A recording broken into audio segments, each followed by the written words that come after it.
এই পানি এবং নোংরা পানি দুইটা প্রাণীর মধ্যে আসলে পার্থক্য কি?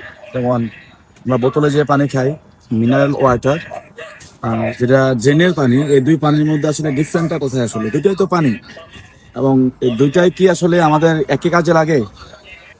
নিঃসন্দেহে আপনারা বলবেন আছে দুইটা পানি কখনো একই কাজে লাগে না। দুইটার নামে কিন্তু পানি, একটার নাম জীবন আর একটার নাম হচ্ছে মরা।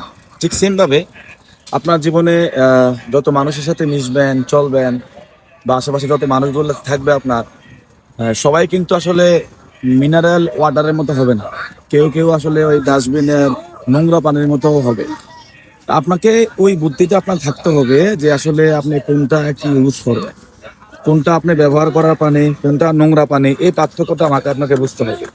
একটা জিনিস আপনাকে বুঝতে হবে, মিনারেল ওয়াটার সেটা আপনার স্বাস্থ্যের জন্য ভালো, সেটা আপনার স্বাস্থ্য সুরক্ষা করতে সহযোগিতা করে।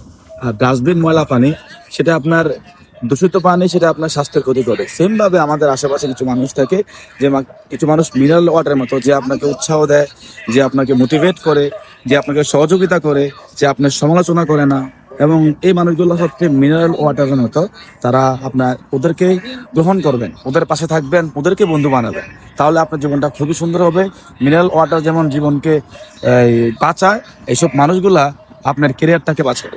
সেকেন্ডলি, যারা নোংরা পানি, যত দ্রুত সম্ভব এখান থেকে দূরে থাকবেন, নিজেকে দূরে রাখবেন, এবং তাহলেই সেটা আপনার জন্য অনেক বেশি মঙ্গল হবে। কারণ এই মানুষগুলা মিনারেল ওয়াটার, নোংরা পানি খেলে শরীরের যেন ক্ষতি হয়, শরীর নষ্ট হয়। এই মানুষগুলা পাশে থাকলে আপনার জীবন নষ্ট হবে, আপনার ক্যারিয়ার নষ্ট হবে।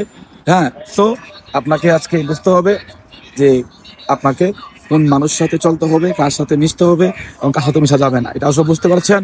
আসুন আমরা সবাই সকল এই নোংরা পানি মার্কা যে মানুষগুলো, এখান থেকে দূরে থাকি, এবং মিনারেল ওয়াটার মার্কা মানুষগুলোকে আমরা গ্রহণ করে জীবনটাকে সুন্দর করি। Thank you so much. Allah.